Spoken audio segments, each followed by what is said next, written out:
Bom, a gente vai começar, tá? Como disse o Paulo Antônio, eu até falei, vamos começar a esperar um pouco, mas ele falou uma coisa muito certa, que as pessoas que chegaram na hora merecem também que a gente comece logo. Então, boa noite a todas e todos que estão aqui. É um prazer, assim, realmente enorme estar aqui hoje no lançamento desse belíssimo livro, né? História da América Latina em 100 fotografias, do Paulo Antônio Paranaguá, editado pela Bazar do Tempo, a quem eu começo aqui agradecendo, de verdade. Alguns anos atrás, a gente conversou sobre esse projeto do Paulo Antônio, e eu cheguei a ler, né, uma primeira versão do livro, conversamos sobre isso, e então é uma felicidade estar aqui, depois de alguns anos, vendo o livro aqui pronto para circular. E, então, agradeço muitíssimo, Paulo Antônio, a oportunidade de estar aqui conversando com você sobre um tema que nos apaixona, minha, você, que é a América Latina, e também agradeço a Cissa, né, a Ana Cecília, da Bazar do Tempo, também, por a gente estar aqui. Conversamos um pouco, e eu acho que eu quero, óbvio, todos nós queremos ouvir o Paulo falar, mas eu acho que eu vou falar muito rapidamente, como vocês pegaram o livro pela primeira vez agora nas mãos, né?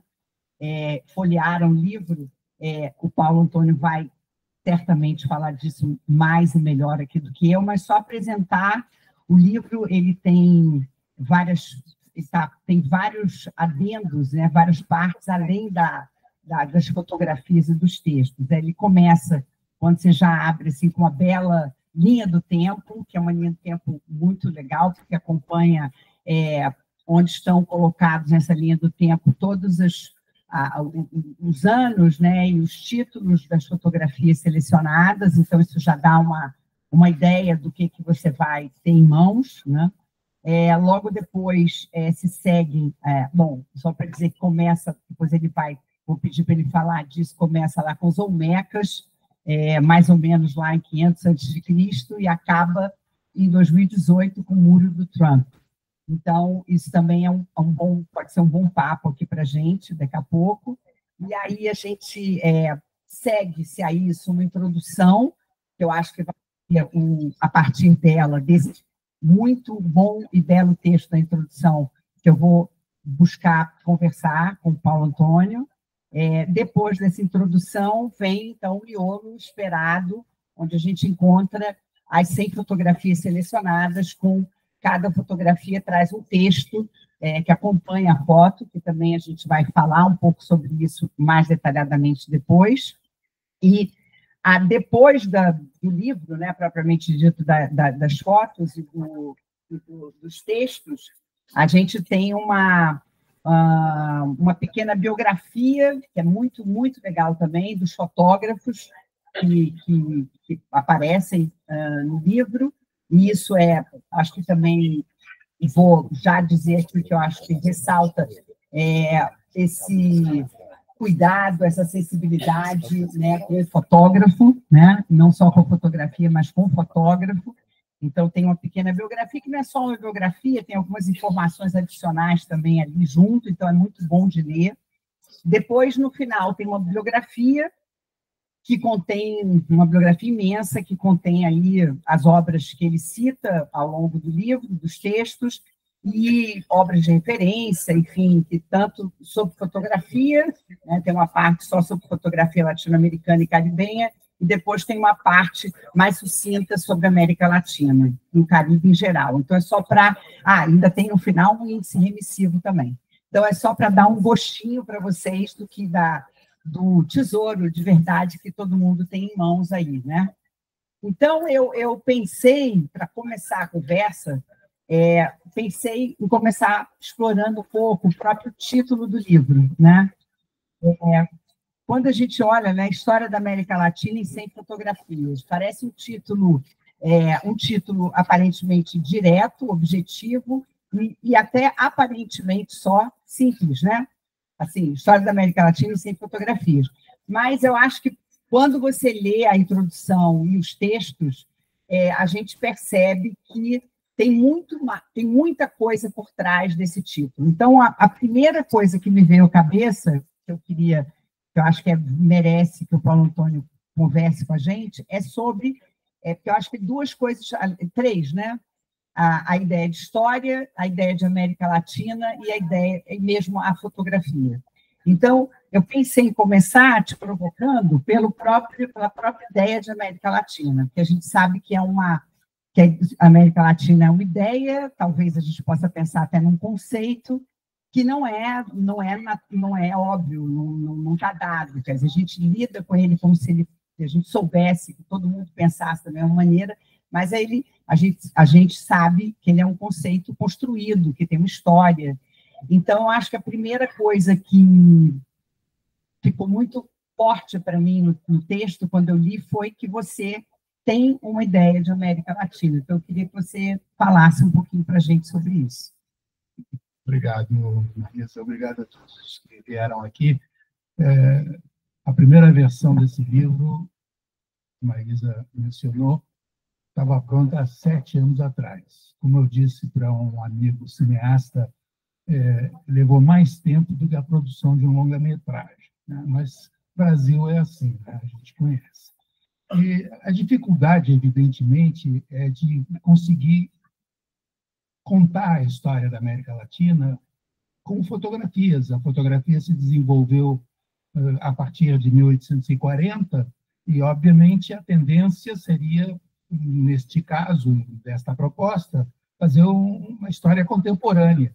E eu acho que seria absolutamente equivocado, né, passar a ideia de que a América Latina existe a partir do século XIX. Então, para mim era muito importante justamente começar essa seleção de fotos e a história com os olmecas, os maias, os incas, os guaranis, quer dizer, lembrar a importância das civilizações pré-colombianas e da colonização, nem que seja de leve, um pouco, né? E tudo que, digamos, normalmente a gente procura num livro de história. Num livro de história tem coisas obrigatórias, né? Mais ou menos as grandes datas, as guerras, as revoluções, os golpes. E eu acho que isso é insuficiente para, digamos, ter uma ideia mais global da história, com as suas conexões com outras regiões do mundo. É importante, digamos, ter um conceito de história que admita também a história cultural. Aliás, já que essa história está contada a partir de fotografias, é óbvio que é natural fazer também, ao mesmo tempo, uma história cultural, intelectual, e não apenas socioeconômica ou institucional, política e tal. Eu acho que isso, para mim, é fundamental no caso da América Latina, porque eu acho que justamente o conceito de América Latina está muitas vezes carregado com simplificações. As pessoas veem só um aspecto. Quando vem, porque eu acho que no caso do Brasil, o problema maior é que o brasileiro considera que é o Brasil e o resto do mundo, né? Quer dizer, não existe América Latina, nós estamos de costas para a América Latina. Nossos vizinhos, é como se não existissem. A gente enche a boca para falar da Amazônia, por exemplo, né? Na minha juventude, o símbolo do Brasil era o Nordeste, agora passou a ser a Amazônia, que o meu irmão Ricardo descobriu muito antes do que eu. No entanto, a Amazônia são, no mínimo, 8 ou 9 países, e, portanto, uma região que implica uma cooperação internacional e uma possibilidade, justamente, de desenvolvimento e cooperação com vários outros países da América do Sul. É óbvio que não pode haver uma história, digamos, puramente nacional, né? Quem fala em América Latina deve praticamente levar uma história comparada, uma visão, digamos, de história mais rica, mais complexa, né?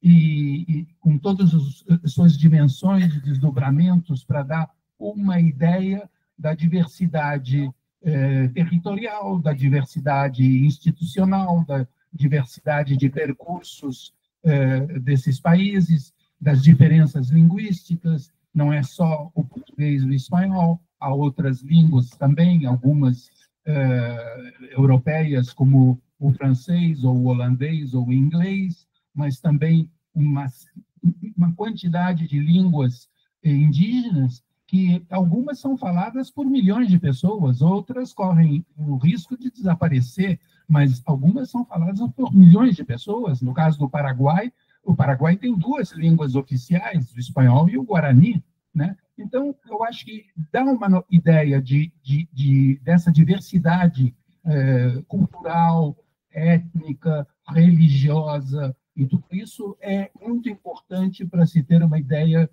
de América Latina e, particularmente, para os leitores e leitoras brasileiros, né, que têm tendência a ignorar o que nós temos como afinidades e como possibilidades, né? Eu não vou falar num destino comum, porque aí já entramos num terreno de retórica, e o perigo é a gente não ter destino nenhum, né? Não termos futuro nenhum como região, né? Do jeito que a coisa está, quando a gente vê a fragmentação da América Latina hoje em dia, é o grande risco que nós corremos, né? Ok, bom, Paulo acabou entrando assim na segunda, mas eu vou explorar um pouquinho mais, na segunda pergunta que eu ia te fazer, que era exatamente sobre a ideia de história, né? Porque, enfim, além dessa questão toda de todos nós que lidamos com a América Latina, a gente lida com esse dilema, né? De alguma coisa que remete a uma unidade, né? A uma unidade que está na ideia de América Latina, mas remete, como você falou muito bem, a ideia de diversidade, né? Então, é sempre esse dilema de como você lida com isso, com essa grandiosidade, com essa diversidade ao mesmo tempo. Mas você falou em algumas coisas assim, você falou, aparece muito tanto na introdução, e também não é legal, o legal é que não é só na introdução, né? Nos textos também, a gente percebe essa preocupação, quer dizer, do Paulo como ele falou agora na resposta dele, com a história, né? Quer dizer, com uma certa, quer dizer, antenado também com uma concepção de história, com concepções de história, de historiografia, de como se escreve a história. E eu acho que essa questão, o que você trouxe sobre ele faz a crítica da história nacional, né, e traz como é importante a história comparada, a história conectada, você se remete a várias tendências, digamos assim, da escrita da história hoje, né, conectada, transatlântica, e além de remeter à história cultural, que eu acho que é uma marca do livro também, né, o livro não é, de fato, quando você acaba as 100 fotografias de ler, você não vê só uma história, longe de ser uma história política, social, ou econômica, apesar de que tem isso também, óbvio, né? Então, assim, enfim, o tempo todo ele faz menção ao que a gente pode chamar de uma história intelectual, a escritores, poetas, cineastas, enfim, eventos culturais. E o que eu queria, talvez, agora explorar um pouco mais, eu acho que ligado a essa concepção de América Latina, ligado a essa ideia de história que você está antenado, do desejo de contar a história, né, através da fotografia. Eu acho que esse é o grande barato também, né? Então, eu queria te ouvir também mais sobre a questão da escolha de contar essa história a partir da fotografia. Tem muita coisa que você pode falar, mas eu acho que também veio à minha cabeça, bom, acho que muita gente aqui conhece o Paulo Antônio, na sua trajetória de vida pessoal, né? O seu vínculo com o cinema, profundo vínculo dele, conhecimento com o cinema latino-americano, li muitos livros publicados sobre isso. Então, eu queria que você falasse um pouco da opção da fotografia, não do cinema, né? Talvez porque você já tenha, e da escolha da fotografia mesmo. Por que a fotografia? Eu falei pela primeira vez na fotografia num livro sobre cinema, sobre a história do cinema na América Latina. Por sinal, o primeiro livro que eu publiquei no Brasil, na editora LPM, em que, tendo em conta que o cinema mudo, né, praticamente desapareceu todo, eu procurei estabelecer certas relações entre o trabalho dos fotógrafos do século XIX e do começo do século XX, para ver se isso nos dava uma noção do que os cineastas desse período silencioso procuravam. Então, isso foi há 40 anos atrás. Depois daquilo, eu comecei a juntar, já na época, livros sobre fotografia antiga. Tem uma biblioteca inteira sobre isso e me interessei muito por essa questão. No caso deste livro, A História da América Latina em 100 Fotografias, é uma coleção que começou com uma história do Brasil e com uma história da música brasileira em 100 fotografias. O desafio, eu acho, era evitar que o fato de ser uma história com 100 textos, né, e 100 episódios, digamos assim, cada um com uma fotografia, fosse uma coisa muito sem nexo, né? Eu tinha o receio de que virasse uma coisa como um caleidoscópio, né? Que você mexe um pouco e a imagem muda. Eu procurei fazer textos e escolher fotos significativas, obviamente, mas cada texto é mais ou menos autônomo. Aliás, meu conselho de leitura para vocês todos deixem a introdução para ler um dia de chuva em casa, tranquilo e tal, e mergulhem no livro folheando as fotografias. Quando leem uma fotografia, um texto, um assunto que interessa, deixem-se guiar por ele. Esse livro pode ser lido na ordem que vocês quiserem. Se quiser começar pelo fim, podem começar pelo fim. Comecem pelo meio. Parece o jogo da amarelinha, do Cortázar. Vocês é que podem estabelecer a ordem de leitura. Se vocês forem pessoas muito disciplinadas e quiserem começar da primeira página até a última, também pode, não tem problema nenhum. Mas os textos são autônomos e, ao mesmo tempo, era, para mim, importante que eles tivessem uma relação entre eles, que houvesse uma certa harmonia, que, em vez de ser um caleidoscópio, fosse uma espécie de mosaico, né? Quer dizer, o conjunto acaba passando uma certa noção justamente da história da América Latina, com todas as suas tragédias, dramas e esperanças e tal, e, ao mesmo tempo, com suas alegrias, com a sua criatividade, que pode ser absolutamente surpreendente, né? Como é que, em anos de chumbo, em períodos de trevas, de repente, há uma expressão musical ou de artes plásticas que é absolutamente surpreendente, incrível, né? Eu acho que, então, o desafio do ponto de vista, digamos, para escrever um livro como esse era justamente não se perder no parcial, né? Que escolher assuntos, alguns, insisto, obrigatórios, eu não podia deixar de falar nas guerras, revoluções e tal, mas, ao mesmo tempo, escolher outros assuntos que fossem também significativos, que tivessem uma importância que não fosse só local, que não fosse só nacional. Em geral, os assuntos, só para dar um exemplo, o café, por exemplo. Eu tenho uma fotografia dos início do século XX da colheita do café. A fotografia é uma fotografia colombiana, de um grande fotógrafo, Melitón Rodríguez, mas, obviamente, o texto fala do Brasil também e fala de outros países que se lançaram, né, na cultura do café. Esse impacto, digamos, né, essa dimensão mais ampla era também importante, né? Não queria escolher, digamos, uma figura intelectual, por exemplo, ou um músico que tivesse um interesse apenas local, mas que provocou uma onda, uma tendência, uma moda num determinado momento, são significativos, digamos, do fato de que a América Latina começou a ganhar um perfil diante de outros países também graças a essas expressões.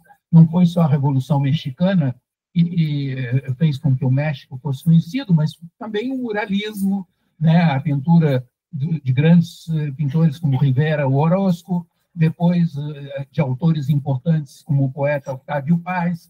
Enfim, eu acho que a coisa era por aí, né? Evidentemente, quando a gente escolhe 100 fotografias, parece até uma antologia, né?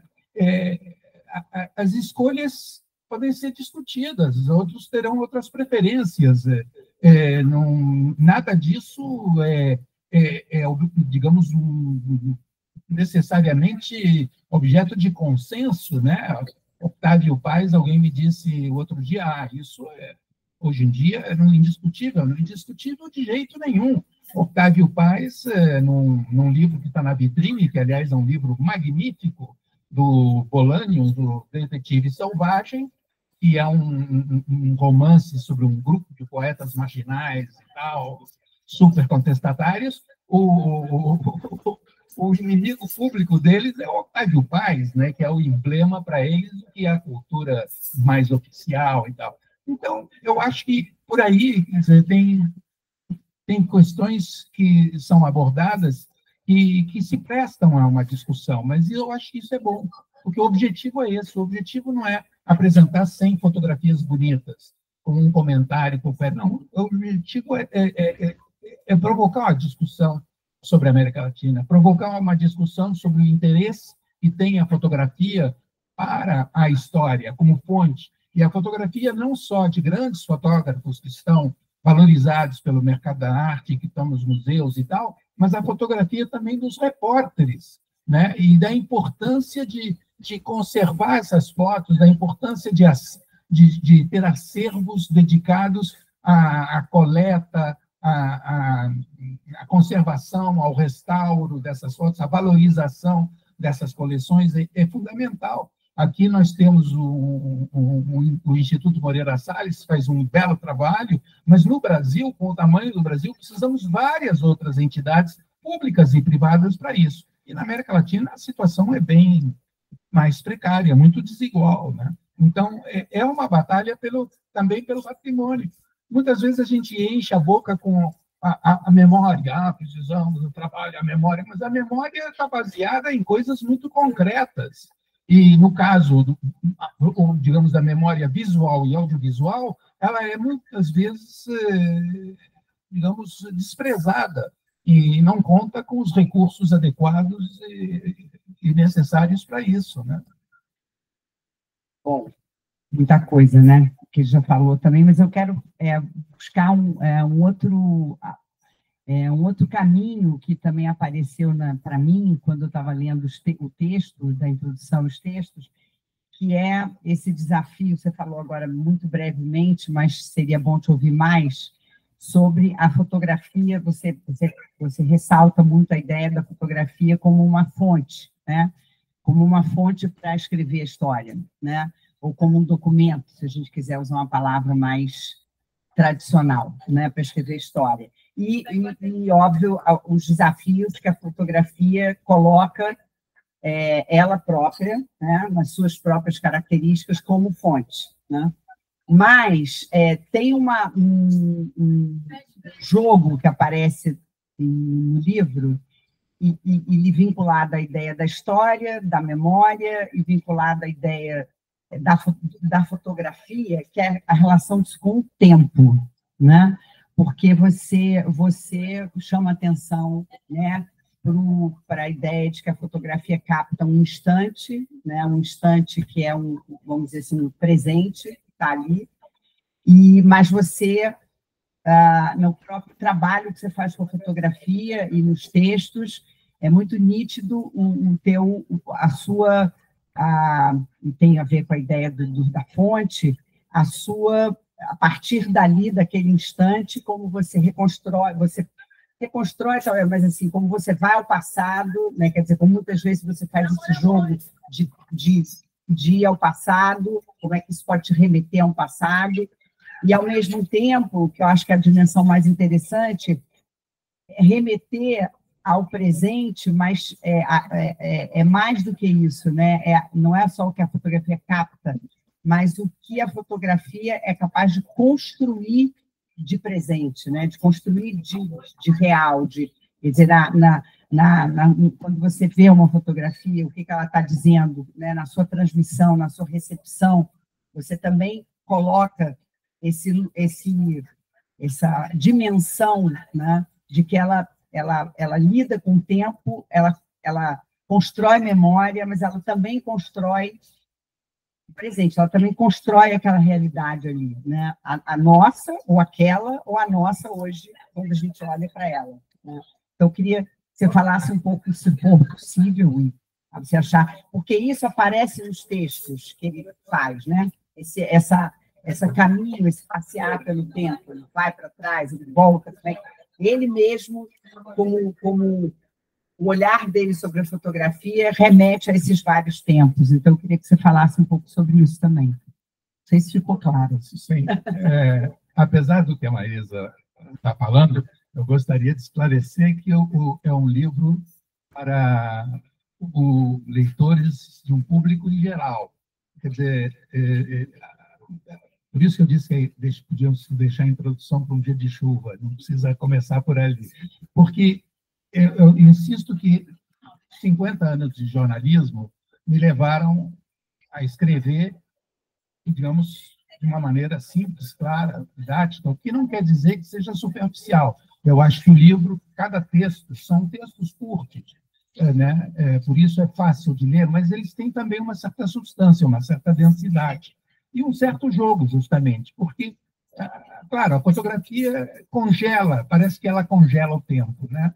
E então é importante não ficar só naquilo, é importante lembrar o que veio antes, o que veio depois, o que tem em outro país que tem mais ou menos uma semelhança ou lembra aquilo. Quer dizer, então tem esse aspecto, né, de tratar de dar um certo dinamismo àquilo que podia parecer, digamos, uma coisa muito congelada, muito fixa, né, muito imóvel e tal, né? Recuperar um pouco a ideia de que há um movimento da história, algo que está se construindo. Além disso, a fotografia, o que eu procuro mostrar também no livro, a fotografia, desde o século XIX, contribuiu à formação da imagem da nação, né? Os fotógrafos, de uma certa maneira, talvez inconsciente, mas nem tanto, na medida em que eles participaram da cobertura de guerras ou de revoluções e tal, eles forjaram essa imagem do que era aquela guerra, aquele país, aquela revolução. No caso de países que surgiram das independências com fronteiras muito aleatórias, né? Aliás, por isso houve uma série de conflitos por causa das fronteiras. Quer dizer, esses países surgiram do desmembramento de praticamente dois impérios, principalmente, o espanhol e o português, além dos outros lá do Caribe, né? Que também tem a sua importância. Mas eles não tinham essa configuração territorial que eles adquiriram com as independências. Então, eu acho que, da mesma maneira que os historiadores contribuíram a criar uma ideia de nação em países que tinham uma visão muito mais localista, muito mais, né, sem essa grandiosidade de um destino nacional, os fotógrafos contribuíram para isso, da mesma maneira que os arqueólogos também contribuíram para isso, né? Quer dizer, eu mostro que justamente os descobrimentos arqueológicos do século XIX, início do século XX, tiveram um papel na imagem que países do México, da América Central, ou do Peru e da zona andina adquiriram de si mesmos, né? E isso não é um dado espontâneo, né? Quer dizer, e o trabalho que a gente faz num livro como esse também contribui, de uma certa maneira, é uma construção, né? De uma certa maneira, estamos construindo alguma coisa, e se ela tiver mais ou menos uma certa coerência, uma certa harmonia, ela pode ajudar o leitor a ter uma visão, digamos, mais concreta, mais precisa do que é a América Latina, e, ao mesmo tempo, uma visão mais imagética, né? Mais concreta, né? Uma visão visual, se me cabe essa redundância, né? E eu acho que é isso que é interessante, né? Eu acho que, mas, obviamente, mais uma vez, quer dizer, essas 100 fotografias, não vou dizer que podiam ser em 100 outras, podiam, porque mesmo, quer dizer, tem uma fotografia da Revolução Mexicana, por que aquela e não outras? Tem milhares de fotografias da Revolução Mexicana, milhares. Então, o fato de eu ter escolhido uma fotografia onde aparecem as mulheres, as soldadeiras, Isso é uma opção minha, muito, obviamente, interessada em destacar o papel dessas mulheres no processo revolucionário como o do México. É evidente. Se eu escolhi para falar do terrorismo do Sendero Luminoso no Peru, que foi terrível, né, com milhares de mortos e desaparecidos, se eu escolhi a fotografia de Maria Helena Moyano, que ninguém fora do Peru conhece, mas que foi vítima do Sendero Luminoso, que era uma dirigente de El Salvador, grande bairro popular, ex-favela de Lima, foi porque, quando eu estive no Peru nas últimas vezes, eu ouvi falar dela, então isso me levou a pesquisar, a encontrar uma foto dela, e eu preferi usar a foto de Maria Helena Moyano e não a foto do dirigente de Sendero Luminoso, o infame Abimael Guzmán. Tem uma foto dele no tribunal, no processo, em que ele está numa jaula, com um vestido com aquela roupa de presidiário, que obviamente é uma foto muito, sei lá, muito expressiva, mas eu prefiro a foto da Maria Helena Moyano e não do safado do Abimael Guzmán. Então, todas essas coisas em si são opções, né? Que a gente faz por ter uma determinada sensibilidade para um aspecto da história que eu acho que corresponde também a certas expectativas atuais, né? A um olhar de hoje, a uma visão mais moderna, mais articulada, mais diversa também, né? Na sua compreensão do mundo, né? Bom, acho que a gente tem mais uns minutinhos, não sei, se vocês acharem, eu acho que eu ia perguntar para você sobre suas escolhas, mas acho que você já falou sobre elas, né? Mas porque sobre os critérios mesmo, né? Eu acho que você já falou, não vou fazer você repetir, mas eu acho que tem algumas coisas que eu, talvez, para quem ainda não leu o livro, né? Eu acho que esse dilema do que você vai escolher. E eu acho que você falou no final, tem uma sensibilidade para que tem a ver com o nosso início da conversa, né, com as opções da maneira como você vê a América Latina, da maneira como você lida com essa diversidade, da maneira como você pensa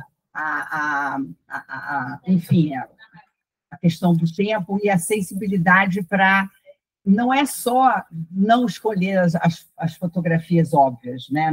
Não é isso só, né? Muito mais do que isso, né? Eu acho que até algumas, né? Algumas das óbvias você até pegou, né? Como a do Che, enfim, algumas mais conhecidas. Mas eu acho que essa escolha, que eu queria que talvez você falasse um pouco mais para terminar ou para a gente continuar, que tem a ver com a sua sensibilidade, né? Uma escolha que é subjetiva, mas, ao mesmo tempo, a gente percebe uma preocupação com um certo equilíbrio, né? Com um certo equilíbrio entre os países, apesar do México, obviamente, por motivos óbvios, ressaltar, porque você tem ali uma fotografia muito poderosa, o Cuba, né? Mas você tem uma preocupação, eu queria que você falasse também o Caribe, né? Porque você fala América Latina e Caribe também, você vai atrás, né, de trazer essa fotografia também do Caribe para, óbvio, né, para a gente.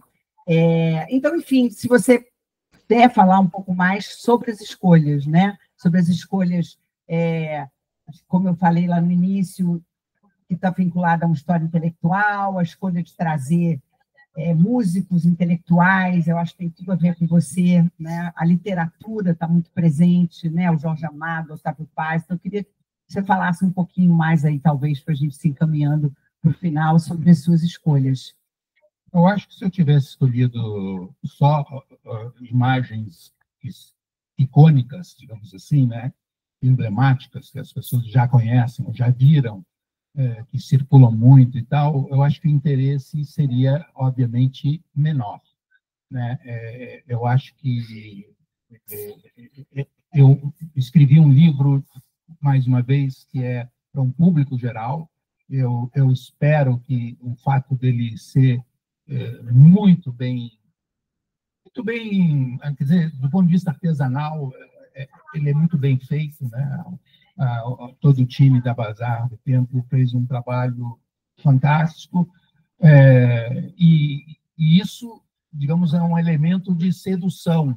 Isso, espero que desperte a curiosidade de quem tem o livro nas mãos para ler o texto, para ler o que acompanha essas fotografias, né? Não é só um livro de fotografias bonitas, muitas delas são maravilhosas, na minha opinião, né? Algumas são realmente verdadeiras obras-primas e de grandes fotógrafos conhecidos que estão nos museus por aí, mas tem muitos que são uma surpresa, mesmo para quem conhece a América Latina. Eu acho que ele apresenta surpresas. Eu conheço muito a América Latina, mas eu me coloquei um pouco, muitas vezes, essa questão: como é que nós vamos fazer alguma coisa que não seja simplesmente aquilo que a gente já vê por aí, né, que já encontra por aí, que está mais disponível. Eu acho que isso era também, digamos, alguma coisa que me levou a selecionar tal foto e não tal outra, né? Algumas das que eu queria não consegui, mas eu tive também, às vezes, a surpresa de que a fotografia que substituiu aquela que eu não encontrei acabou sendo uma opção melhor. São aquelas coisas que aqueles que trabalham com arquivo conhecem, né? Tem essa experiência, né? De que a vida tem surpresas, surpresas tem a vida, né? Como diz o cantor. Então, eu acho que tem esse lado também, né? Aqui, neste livro, tem uma fotografia que eu achei num mercado de cartões postais antigos, fuçando, sim, aquela mania, né, de andar fuçando esse tipo de antiguidades. Eu encontrei uma série de cartões postais editados pelos salesianos em Lyon, em 1937, para mostrar o trabalho que eles faziam nas missões na Ásia, na África, na América Latina. E tinha uma série, tinha fotos do Mato Grosso e tal, mas tinha uma série sobre o Equador que chamou minha atenção, porque tinha ali um cartão postal que era para divulgar o trabalho dos missionários e, ao mesmo tempo, para conseguir fundos, né, dinheiro e tal.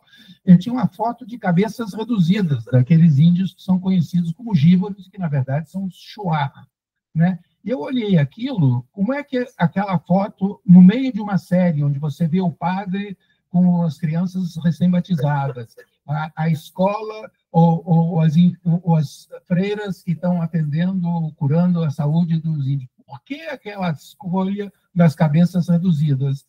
A minha interpretação é que era uma maneira de mostrar, né, para os fiéis que, além de evangelizar os índios, era preciso civilizá-los, né? Porque, obviamente, isso mostrava que se tratava de bárbaros, né? De pessoas primitivas, que tinham idolatrias, que tinham crenças absurdas, etc. E tal. Então, esse cartão postal, na minha interpretação, mostra que o tipo de guerra das imagens, o tipo de guerra cultural que acompanhou a conquista e a evangelização das Américas. Mas quer dizer, eu interpretei assim essa imagem, mas eu encontrei praticamente por surpresa. Eu achei que ela se inseria bem dentro de outras, muitas, né? Porque há várias imagens que têm a ver com religião, com as diversas religiões aqui, né? Tem uma magnífica foto do Pierre Berger no terreiro, na preparação de uma cerimônia, né, de candomblé, e aliás, a Fundação Pierre Berger me pediu para eu mandar o texto para saber se eles me concediam a foto, e eu recebi a bênção da Fundação, quer dizer que era compatível com as crenças do pessoal. Eu acho que tem algo disso no livro, né? Quer dizer, existe equilíbrio, respeito, inclusive, por diversas realidades, e, ao mesmo tempo, a vontade de problematizar as coisas, né? De mostrar que as coisas não são tão assim, tão simples, que são mais complicadas, e dar ao leitor a vontade de ir mais longe. Por isso que eu menciono muitas vezes, por exemplo, os romances que que tratam daquela questão, daquele assunto, daquele episódio, daquele momento. Eu procuro dar ao leitor vontade de ler outros livros, dele voltar aqui na Livraria da Travessa para comprar outros livros também e continuar assim pensando nisso, né? Porque um das pessoas que assessorou esse trabalho, que infelizmente faleceu, já o Pierre Salamá, um grande economista, discípulo do Celso Furtado, ele costumava dizer que ele tinha aprendido muito mais da América Latina lendo romances do que lendo os relatórios do Banco Mundial. Eu acho que é por aí, né? A imaginação faz parte do nosso conhecimento e, portanto, eu acho que as fotografias, de alguma maneira, elas estimulam também a nossa imaginação e não só o nosso pensamento, o nosso conhecimento, né? Eu acho que depois disso não preciso falar mais nada, né? Se vocês tiverem a mostra aqui do que vocês podem ler no livro, né? É uma bela homenagem à fotografia, aos fotógrafos e a essa sensibilidade. Então, acho que só tenho que te parabenizar e é muito, muito, muito bom mesmo de ler. É isso. Parabéns. Eu não sei se você quer falar mais alguma coisa. Acho que obrigado. Você falou tudo. Obrigado.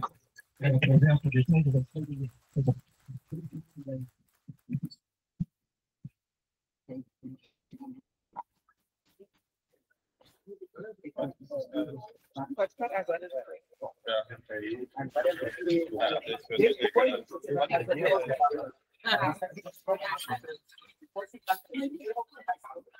Faz agora o rapidinho. Só deixar um instantinho, só o movimentinho aí a gente volta. Deixa só um... Não, deixa aí só fazendo uma... Deixa os abraços aí um pouquinho, ele ali assinando, que aí fica legal.